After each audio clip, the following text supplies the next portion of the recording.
हम तुमको ना कर रहे थे, फुंकारने के लिए नहीं किया था, आज से तुम फुंकारना चालू कर दो। जो चालू किया तो सब भाग गए। अभिप्राय क्या है? हमारे द्वारा किसी का कल्याण न हो, न वाणी से न व्यवहार से, किंतु लगता है कि हमारे अभिनय से अगर उसका सुधार हो जाएगा तो सुधार होना परम आवश्यक है, बोलना भी चाहिए। गुरुजन भी कई बार बोलते हैं, मौन भी हो जाते हैं कई बार। अच्छा, दंड देने की विधा केवल गाली देना नहीं है या डांटना ही नहीं है। हमने तो देखा है, अपने अनुभव की बात बता रहे हैं, किसी को दंड देना होता है तो मैं मौन हो जाता हूं। वो हमारे पास आएगा, 2-4 बार बोलेगा, मैं उसका कोई जवाब ही नहीं दूंगा। आप एक प्रयोग करके बच्चों से देखिए, आपकी पत्नी आपको गाली दे देती है और एक बोलना बंद कर देती है। ज्यादा दुख किसमें होगा, बोलने में कि गाली देने वाले में? बोलो भाई अनुभवी देवताओं। न बोलने में कष्ट ज्यादा होगा। आप इस बात का अनुभव कर लीजिए। अगर वह मौन हो जाता है तो वो इतना बड़ा दंड होगा आपके लिए, आप 2 दिन में परेशान हो जाएंगे। तो आपने गाली भी नहीं दी और आपने उसको शिक्षा भी दे दी। अच्छा, दूसरी बात जो क्रोध करने की है, सुधारने की, क्रोध भी 2 प्रकार का है। हमारी एक मैया ने कहा था हमको रामायण की बात भी सुना देना, तो वो भी सुना देते हैं हम। रामचरितमानस में 2 भयंकर क्रोधी हैं। एक क्रोधी का नाम है परशुराम और एक क्रोधी का नाम है लक्ष्मण। ये दोनों क्रोध करते हैं और संयोग से ये दोनों क्रोधी एक जगह जनक जी के राज्य में, जनकपुर में मिले। फर्स्ट मुलाकात थी। एक क्रोधी ने देखा कि हमारे इष्ट देवता का धनुष तोड़ दिया गया है, तो उसने कुपित होकर के कहा कि जिसने धनुष ये तोड़ा है वो समाज से अलग हो जाए और समाज उसको अलग कर दे। अगर समाज अलग नहीं करता है तो सारे समाज को मैं मार डालूंगा। और परशुराम जी का क्रोध पता था। 21 बार वह अपने फरसे से क्षत्रियों का वध करके पृथ्वी से क्षत्रियों को विहीन कर चुके थे, तो उनके कोप से सब डरते थे। दूसरा क्रोधी वहां खड़ा हो गया और खड़ा होकर के उसने कहा कि बचपन में बहु धनुही तोरी लड़काई, बचपन में मैंने बहुत सारे धनुष तोड़े हैं। और धनुष ही नहीं, धनवी शब्द का प्रयोग किया। तो पहले कभी आपने इतना गुस्सा नहीं किया, किंतु आज इस धनुष पर आपकी ममता की है। तो क्या ममता है आपकी? आप क्यों इतने कुपित हो रहे हैं? और उनको क्रोध दिलाया। आप दोनों के क्रोधियों की यदि वार्ता सुनेंगे तो एक से एक बढ़कर क्रोधी हैं और अपनी बात ये क्रोध में ही रखते हैं। किंतु लखनलाल जी के क्रोध में एक विशेषता है कि राम तरेरे नयन। राम जी यदि लखनलाल जी को तिरछा देखते हैं तो लखनलाल जी बोलना बंद कर देते हैं। कारण क्या था कि परशुराम जी का सचमुच का गुस्सा था और लखनलाल जी का गुस्सा नहीं था, गुस्से का अभिनय था। एक और उदाहरण दे दें। आप लोग सब कथा के जानकार हैं, इसलिए कथा की बात विस्तार से नहीं करेंगे, केवल दर्शन देंगे। रामचरितमानस में एक और भी बड़ी रसीली कथा है। वह रसीली कथा यह है कि जब भगवान श्री राम वनवासी बनकर के गए, जानकी जी का अपहरण हो जाने के बाद श्री हनुमंत लाल जी महाराज ने सुग्रीव से भगवान राम की मित्रता कराई। बार मित्रता हो जाने के बाद दोनों ने एक दूसरे से चर्चा की। राम जी ने कहा, जेन मित्र दुख होई दुखारी, तिनहि बिलोकत पातक भारी। जो अपने मित्र के दुख को देखकर दुखी न हो जाए, उसको देख करके पाप लगता है। तुमको क्या दुख है बताओ। बाली ने अपना दुख बताया कि हमारे सगे भाई ने हमारी पत्नी भी छीन ली, हमारा राज्य भी छीन लिया और हमको मार डालना चाहता है। राम जी महाराज ने कहा, तुम उसको ललकार लगाओ, युद्ध करो उसके साथ। और बाद में भगवान ने छुप करके बाली का वध कर दिया और सुग्रीव को किष्किंधा का राज्य प्रदान कर दिया। वर्षा ऋतु थी तो स्वाभाविक ये है कि मित्र का परम कर्तव्य होता है एक दूसरे के सहयोग में आना। राम जी महाराज ने तो अपना कर्तव्य निभा दिया, अपने मित्र का राज्य पत्नी सब वापस करा दिया। किंतु बात यह हुई कि राम जी का भी दुख था, उनकी पत्नी खो गई थी। तो पत्नी कहां है पहले इसी का पता नहीं था। तो वर्षा ऋतु में खोज करना बड़ा कठिन है, इसलिए कहा कि वर्षा ऋतु के बाद खोज करना। वर्षा बीत गई किंतु सुग्रीव नहीं आए। वर्षा बीत जाने के बाद जब सुग्रीव नहीं आए तो राम जी एक दिन बड़े क्रोध में थे। धनुष्वाण लेकर के, मानो पास धनुष्वाण रखा था, बैठे हुए थे। लखनलाल जी आकर प्रणाम करते तो लखन से कहते, हमारा धनुष लाओ। लखनलाल जी बोले, महाराज बात क्या? बोले, जय सायक मारा मैं बाली, जिस बाण से मैंने बाली का वध किया था वो बाण हमारे पास में, आज उसी बाण से हम सुग्रीव का भी वध करेंगे। लखनलाल जी बड़े प्रेम से प्रसन्न हो गए कि वाह भाई, आज हमारा वाला पाठ राम जी के पास कहां से पहुंच गया। ये तो सब पर कृपा करुणा दया करते हैं। धनुष्वाण लेकर के आए तो बोले, आज नहीं मैं कल मारूंगा, हतऊ मैं काली।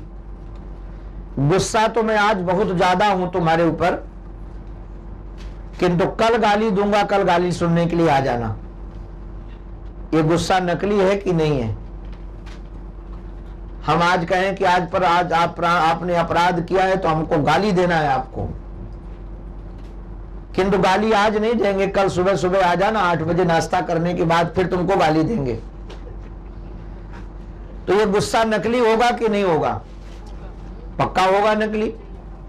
अगर हमको गुस्सा आएगा तो अभी हम आपको गाली देना प्रारंभ कर देंगे, ये नहीं कि हम आपको कल गाली देंगे।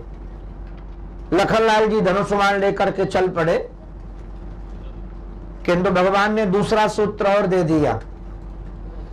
जब जाने लगे लखनलाल जी तो कहा, भय दिखाई, ऐसा करना, वहां जाना, भय दिखाई लई आवहु तात सखा सुग्रीव। अरे लखन वहां जा तो रहे हो, किंतु भय इतना मत दिखाना कि भाग जाए, भय इतना दिखाना कि हमारे पास आ जाए, भय इतना दिखाना कि हमारे पास आ जाए, भगा मत देना उसको। और लखनलाल जी वही प्रयोग करते हैं। इस दृष्टांत से आप लोग ये समझ गए होंगे, कई बार जब हम बच्चों को अनुशासित करने लगते हैं तो इतना गुस्सा करते हैं, इतना अनुशासन करते हैं कि बच्चे हमसे ही घृणा करने लगते हैं। तो हम गए थे सुधार करने के लिए और हो गया उल्टा मामला। किसी भी चीज को ध्यान देने लायक यह है, वीणा के तार को यदि आप ढीला छोड़ दोगे तब भी स्वर नहीं निकलेंगे, और वीणा के तार को ज्यादा कस दोगे तब भी सही स्वर नहीं निकलेंगे। अब वीणा के तार इतने कसने हैं कि उसमें स्वर निकल आए। आप ज्यादा अनुशासन करने लगोगे तब भी काम नहीं बनेगा, और एकदम फ्री छोड़ दोगे तब भी काम नहीं बनेगा। तो हमारे जीवन में, व्यवहारिक जगत में जो भी हमको पाठ मिला हुआ है उस पाठ को तो हम ईमानदारी से निभाएं, किंतु ध्यान ये रखें कि हमारा चित्त खराब न हो। हमारे श्री धाम वृंदावन में रास लीला होती है, उसमें एक ही परिवार के लोग सब पाठ करते हैं। कोई कुछ बनता है, कोई कुछ बनता है, कोई कुछ बनता है। संयोग एक बार ऐसा बना कि मैं भी लीला देखने गया था, और लीला जिन्होंने की थी उन्होंने हमको बुलवाया था कि आप आ जाओगे, उद्घाटन कर दोगे तो अच्छा रहेगा, दीप जला दोगे। तो मैंने जाकर मंच में दीप जलाया और दीप जलाने के बाद लीला देखने के लिए बैठ गया।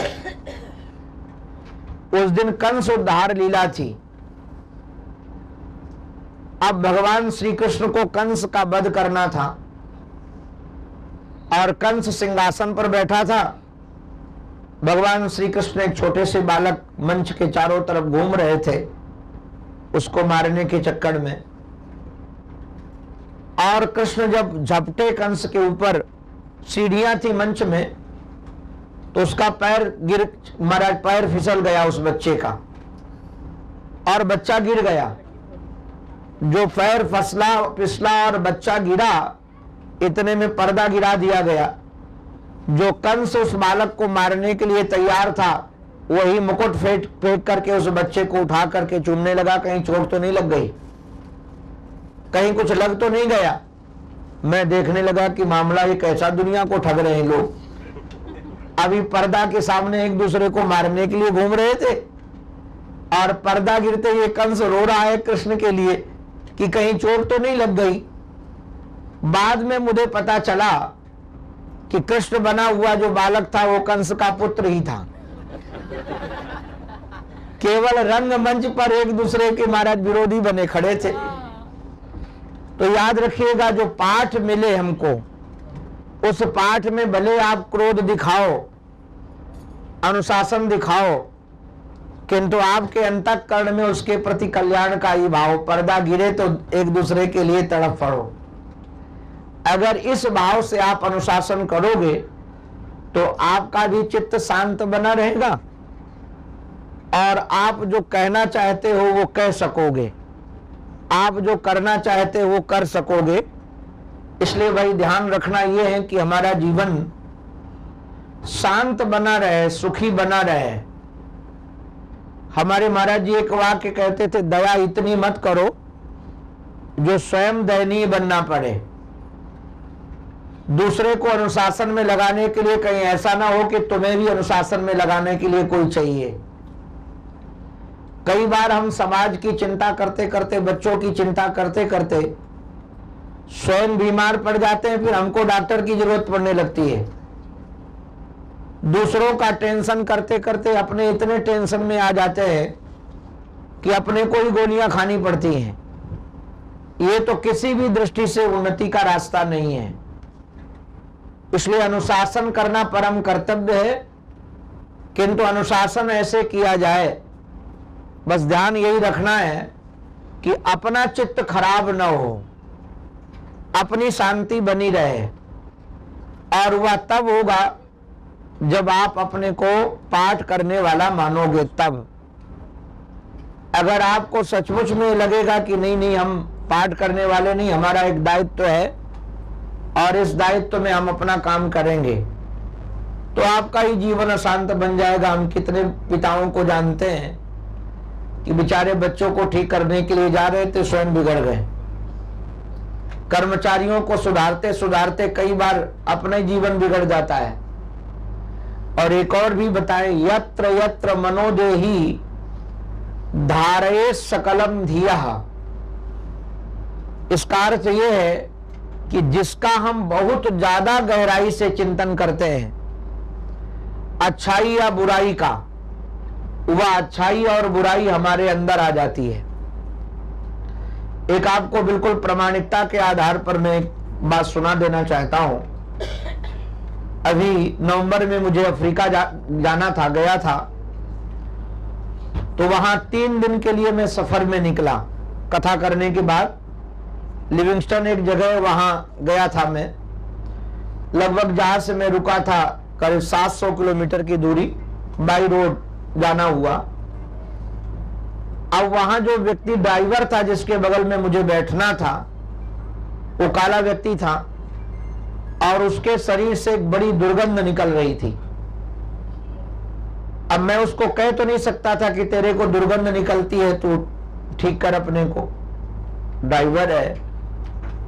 मुझे इतनी तकलीफ हुई कि मैं अपने रुमाल में इत्र लगा करके 3 दिन तक नाक में रखा। जब भी उसके साथ बैठना होता था मैं रुमाल रख लेता था, किंतु मेरे चित्त में उस गंध के प्रति घृणा बहुत हुई। उसका परिणाम आपको जानकर अचंभव लगेगा कि जब मैं यहां से भारत गया और स्नान कर रहा था तो जो दुर्गंध मुझे उससे आ रही थी वो मुझे अपने शरीर से आने लगी। मैं घबरा गया। मामला क्या हुआ, बाद में जब हम शास्त्रीय चिंतन में गए तो मुझे पता चला कि मैं बहुत ज्यादा घृणा की दृष्टि से उसको निहार रहा था। तो ज्यादा घृणा की दृष्टि से हम निहारेंगे तो दुर्गुण हमारे अंदर भी आ जाएंगे। आप कई बार देखेंगे जिन चीजों को हम नहीं चाहते थे वही हमारे जीवन में आ गया। हमसे यदि कोई जोर से बोलता था तो हम बड़े दुखित हो जाते थे। धीरे धीरे हम उसको समझाते समझाते अपने आप जोर से बोलना चालू कर दिए। कारण क्या है? सिद्धांत है हमारे जीवन का, जिसका हम बहुत गहराई से चिंतन करेंगे वह हमारे जीवन में आ जाएगा। जिसका बहुत ज्यादा गहराई से, चाहे प्रेम से करें, चाहे घृणा से करें, चाहे क्रोध से करें, तो जिसको हम स्वयं नहीं पसंद करते उसको दिल में लाकर बैठाने की क्या जरूरत है, या भगवान की लीला समझकर